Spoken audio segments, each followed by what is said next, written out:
Ravi de vous retrouver dans cette grande session d'information. Bienvenue sur Gabon 24. Et sans plus tarder, les titres. Au Gabon, l'actualité reste marquée par la cérémonie des vœux au président Ali Bongo Ondimba et à la première dame. Diplomates, gouvernement, institutions constitutionnelles ont dit leurs vœux ce mercredi. La journée de jeudi sera marquée entre autres par les vœux de la presse. En Centrafrique, les soldats français de l'opération Sangaris, mis en cause dans des agressions sexuelles supposées de mineurs, n'entraînera pas des condamnations. L'enquête engagée en France n'ayant débouché sur aucune mise en examen. Et puis, vivre 18 ans durant avec des ciseaux dans son estomac, le calvaire d'un Vietnamien a pris fin. Des chirurgiens au Vietnam ont dû extraire cette paire de ciseaux oubliés 18 ans plus tôt lors d'une opération. Voilà pour le fil conducteur de cette grande session. Madame, Monsieur, voici votre journal. Commençons avec la page du Gabon. Tout d'abord, cérémonie de présentation des vœux ce mercredi au couple présidentiel. Le gouvernement gabonais, par la voix de son Premier ministre Emmanuel Issoze Ngondé, s'est engagé de faire de l'année 2017 une année d'action par le redressement de l'économie du Gabon, suivant les précisions de Marina Boissa. Au nombre des principaux points abordés lors de la présentation des vœux au président de la République et à la première dame, Emmanuel Issoze Ngondé, chef du gouvernement, a indiqué que des mesures concrètes avaient été adoptées pour améliorer les conditions de vie des Gabonais, en l'occurrence la mise en place d'un plan de relance économique, la création d'un millier d'emplois entre 2017 et 2019, mais surtout assainir le cadre budgétaire et macroéconomique du pays. Nous parviendrons à renforcer la croissance économique pour atteindre à nouveau les taux enregistrés au début de votre précédent mandat. Nous nous efforcerons aussi à assainir notre cadre budgétaire et macroéconomique. C'est pourquoi, devrais-je le souligner, il n'y a pas d'alternative crédible aux mesures de rationalisation des dépenses publiques et d'optimisation des recettes fiscales en cours d'élaboration. Le chef de l'État, dans son allocution, a donc relevé qu'il attendait le gouvernement sur des résultats du plan de la relance économique et des faits concrets. Je saisis alors au mot le Premier ministre pour lui dire que son gouvernement est attendu non seulement sur les résultats du plan de relance économique, mais également sur les actions concrètes concernant cet assainissement. Je veux bien évidemment parler de la lutte contre la corruption et autres formes de prévarication des deniers publics. 2017, c'est le temps de l'action, a martelé le chef du gouvernement. Être dans l'action, être engagé et être très patriote est l'objectif visé par le gouvernement d'Emmanuel Issoze Ngondé. Le ballet de présentation des vœux au chef de l'État et à son épouse, Madame Sylvia Bongo Ondimba, a débuté ce mercredi matin par les vœux du corps diplomatique au Palais Rénovation de Libreville. Occasion pour le doyen des ambassadeurs au Gabon, l'Ivoirien Philippe Mangou, d'encourager le Gabon à continuer ses efforts pour améliorer le climat des affaires et à avancer sur le chemin de la réconciliation nationale. Le reportage de Ludmila Tuntum, Mirandangé. Tradition respectée ce mercredi 4 janvier 2017, le corps diplomatique, consulaire et chef de mission des organisations internationales accréditées au Gabon était au Palais de Rénovation pour formuler des vœux fervents pour l'année qui commence au chef de l'État gabonais et son peuple. Dans son intervention sous auspice de réalisation, le doyen du corps diplomatique au Gabon, Philippe Mangou, ambassadeur plénipotentiaire de Côte d'Ivoire, a rappelé les symboliques de rassemblement du pont d'Ouzouri et la route Port-Gentil-Omboué. J'ai eu le bonheur d'admirer les chantiers de la construction du pont d'Ouzouri, à quelques kilomètres du chef-lieu de la province de l'Ogooué-Maritime et de la route Port-Gentil-Omboué. Ces ponts, pour enjamber les murs de la haine et la division. Ces ponts, pour consolider la paix et l'unité nationale. Fin de citation. En répondant aux vœux de bonne et heureuse année 2017 du corps diplomatique, Ali Bongo Ondimba a confirmé la portée du pont d'Ouzouri et rassuré la volonté du Gabon de consolider la paix en invitant les chefs des corps diplomatiques à les accompagner dans la préservation de celle-ci. Aujourd'hui, mon pays a besoin de bâtir encore plus de ponts entre ses fils et ses filles pour plus d'unité, d'harmonie, condition essentielle à son développement. J'invite dès lors la communauté internationale que vous représentez ici à nous accompagner dans nos efforts de consolidation de la démocratie et de l'état de droit et de bonne gouvernance dans le respect de notre souveraineté nationale.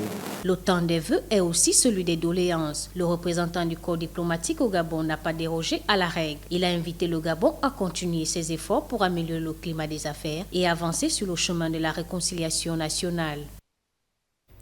Le Gabon sur la voie du recyclage de sa dette publique, c'est l'objectif visé par le séminaire sur la bourse et l'environnement qui s'est ouvert ce mercredi matin à Libreville. La formation destinée aux directeurs des différents services du ministère de l'économie leur offre des outils pour une maîtrise impérative des règles de titrisation. En témoigne ce compte-rendu d'Ismaël Obianzé, Texaki Gassam.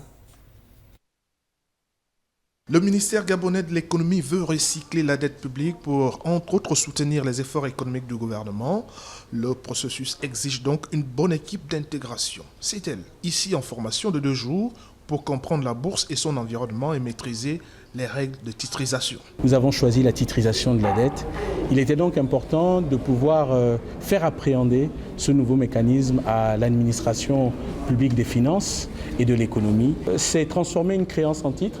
Ces titres qui vont être proposés à des investisseurs institutionnels, qui vont permettre donc à ces différentes entreprises-là de pouvoir avoir le numéraire et laisser bien évidemment ces établissements financiers porter donc cette dette-là à leur place. L'ambition du Gabon de devenir un pôle d'attraction économique sous-régional est déjà exprimée au sommet de l'État.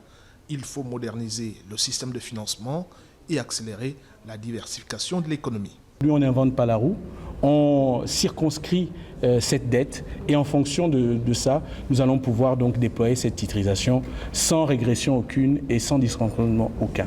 Les discussions du présent séminaire doivent résoudre une équation: comment débarrasser l'économie nationale de la dette intérieure.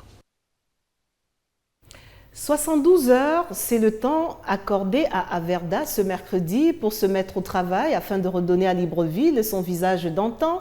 La réunion qui mettait aux prises le ministre de l'Intérieur, les responsables de cette entreprise spécialisée dans le ramassage des ordures, sonne la fin d'un calvaire d'un peu plus d'une semaine qui a écorné l'image de la capitale gabonaise qui croupissait sous les immondices. Une situation consécutive à un mouvement d'humeur des agents d'Averda qui réclament un meilleur traitement salarial. Kenny Ongouri, Jospin Bombadianga. La situation d'imbroglio qui règne autour de la gestion des ordures ménagères qui jonchent les rues de Libreville au centre d'une réunion bipartite entre le ministère de l'Intérieur et la société Averda. Au terme de ce conclave, le dénouement semble proche. Nous avons été reçus par Monsieur le ministre à l'effet simplement de faire le point sur la situation et de savoir quant à nos capacités de réaction sur le terrain, quand est-ce qu'on pourra retrouver un retour normal à l'équilibre de la collecte. Dans 72 heures, plus d'ordures à Libreville, je confirme. La situation est plus que jamais urgente. L'État, par le ministère de l'Intérieur, se veut ferme en vue de garantir un retour à la normale très promptement. Ce matin, donc, j'ai convoqué les responsables de cette entreprise pour leur demander de tout faire, de tout mettre en œuvre pour que la situation redevienne à la normale. Donc, je leur ai instruit de le faire dans les 112 heures.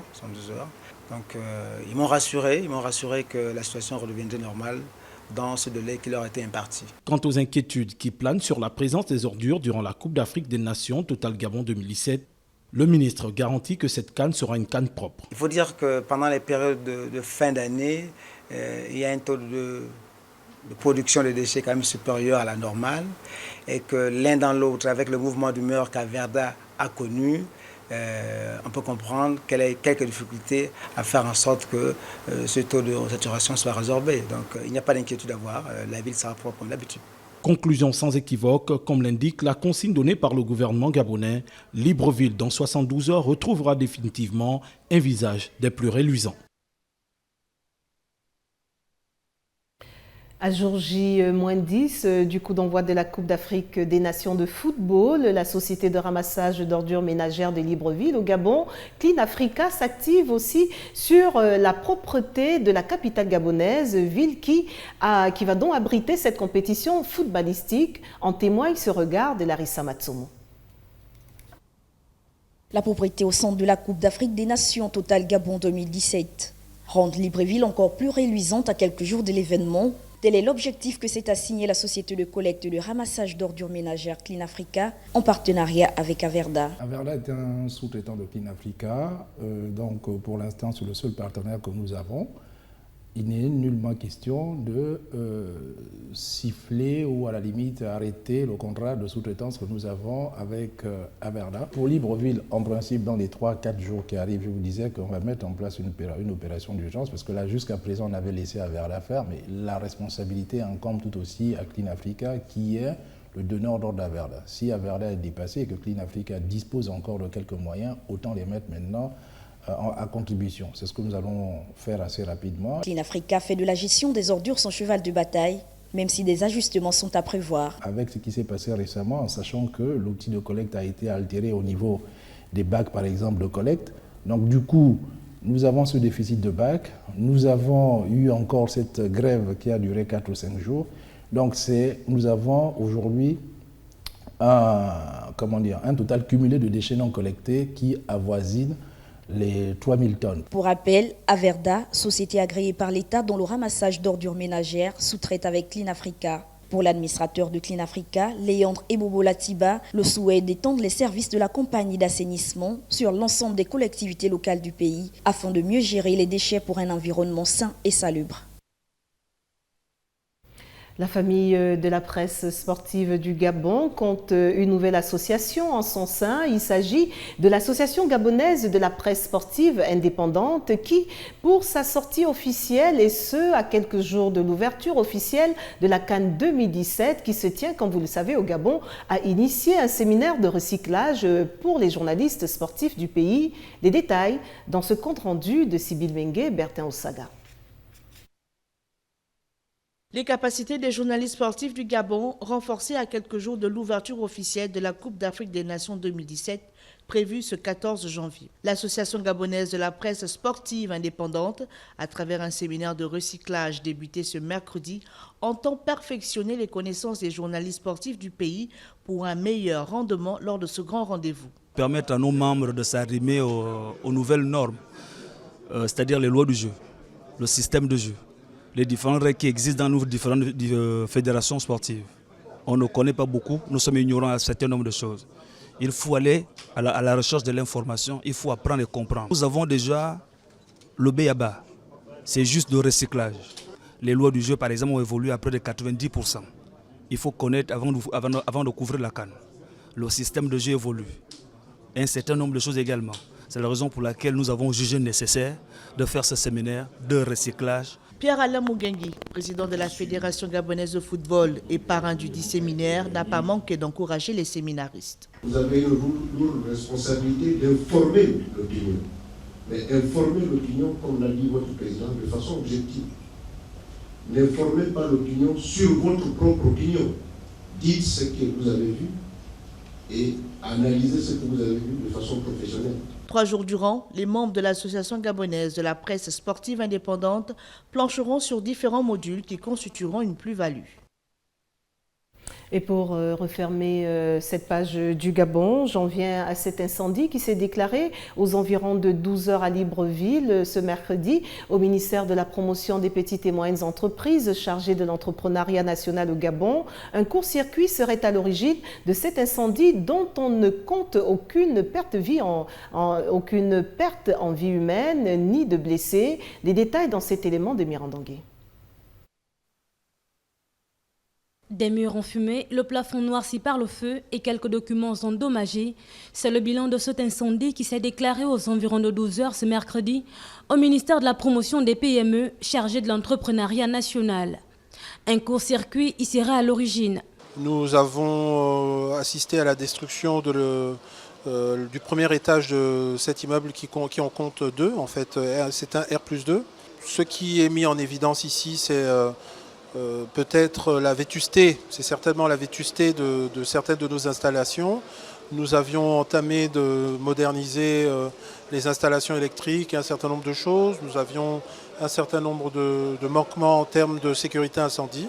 Au moment de l'incendie, le ministre en charge des PME ainsi que des collaborateurs s'y trouvaient pour faire face à cette situation. Pour éviter à l'avenir de telles catastrophes, des mesures urgentes sont envisagées pour ce bâtiment qui date de l'époque coloniale. Les flammes se sont arrêtées, les pompiers ont fait le travail qu'il fallait faire. Maintenant, on va passer à la suite, donc faire l'évaluation, savoir effectivement tout ce qui a été touché et puis essayer de voir comment on pourra très rapidement essayer de remettre en ordre, de faire les travaux, tout ce qu'il y aura à faire. Les pieds dans l'eau, certains employés tentent d'évacuer cette eau qui reste au sortir de l'intervention des sapeurs-pompiers. Cet incendie, le premier dans ce bâtiment, relance le problème sur les équipements de prévention d'incendie, notamment les alertes.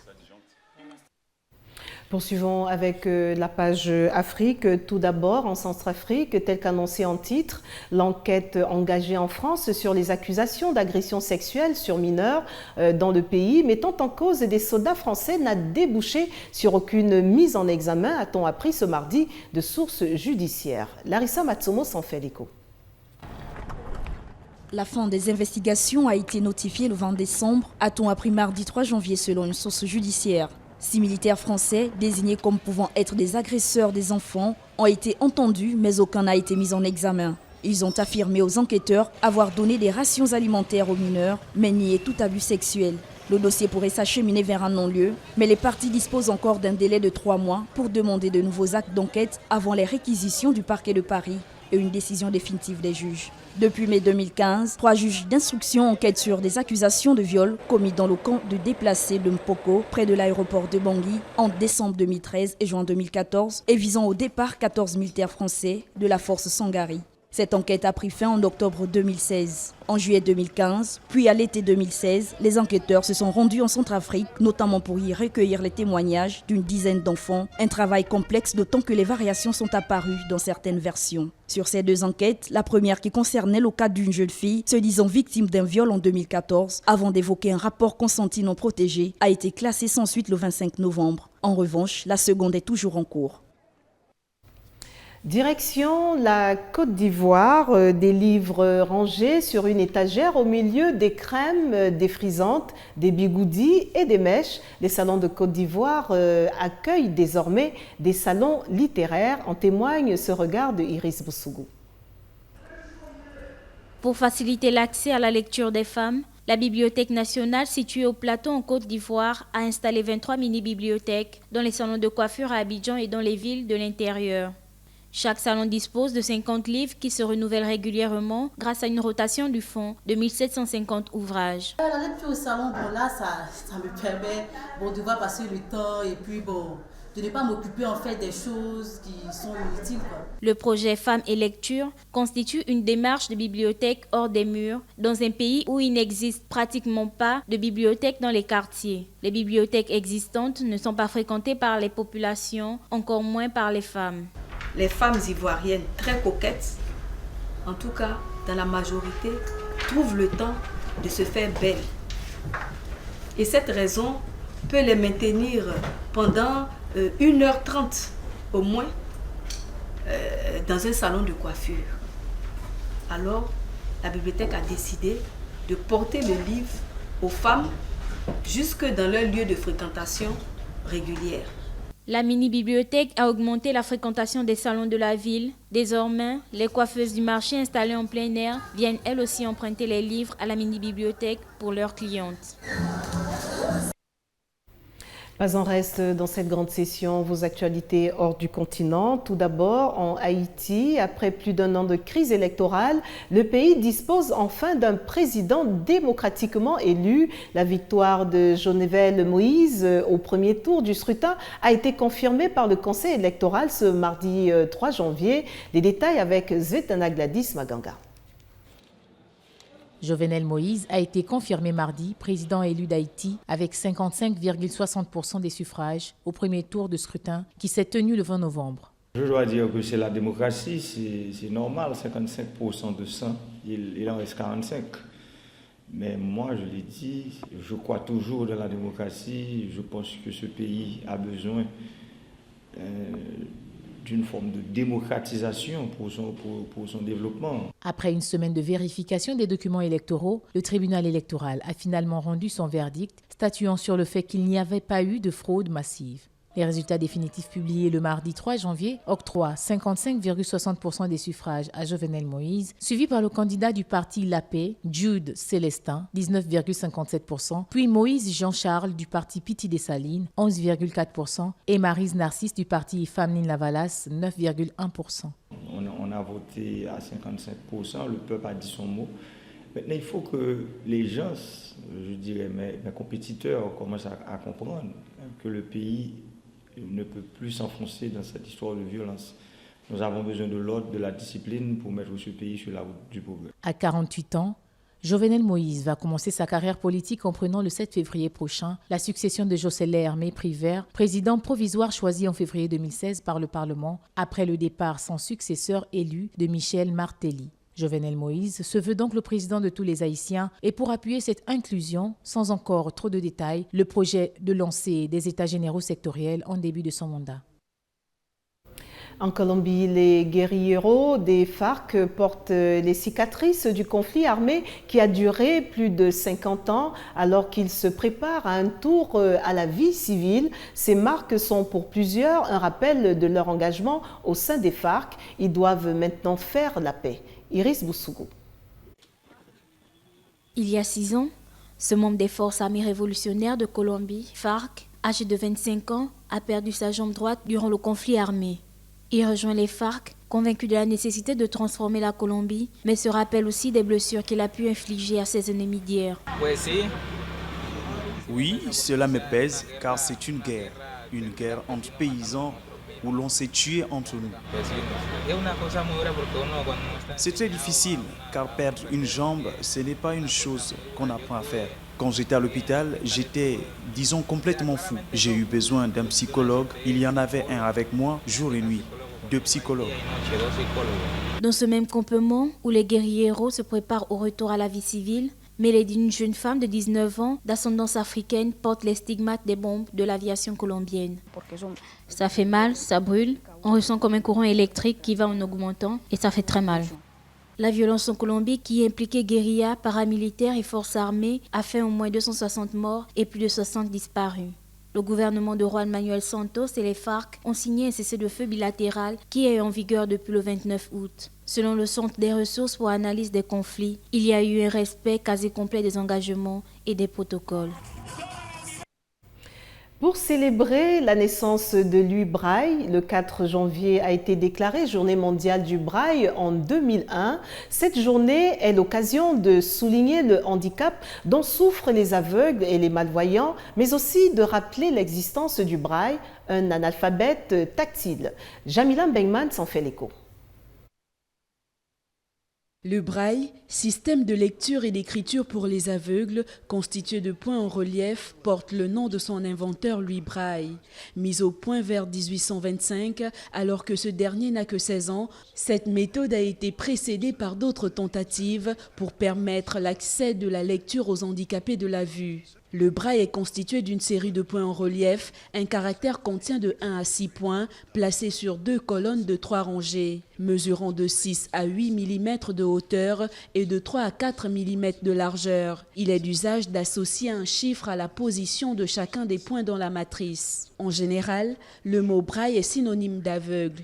Le principe du braille est d'utiliser le sens du toucher pour l'écriture et la lecture au moyen de points en relief. Le braille est un moyen de communication pratiqué pour les aveugles. Il existe les livres en braille couvrant à peu près tous les sujets, des mathématiques à la musique, en passant par l'architecture sans oublier la littérature. On y enseignait la lecture et l'écriture à l'aide d'un alphabet en relief, mais cette méthode présentait de nombreux inconvénients. Après plusieurs années de recherche fondées sur cette méthode, Louis Braille mit au point les lectures orthographiques braille telles que nous la connaissons aujourd'hui.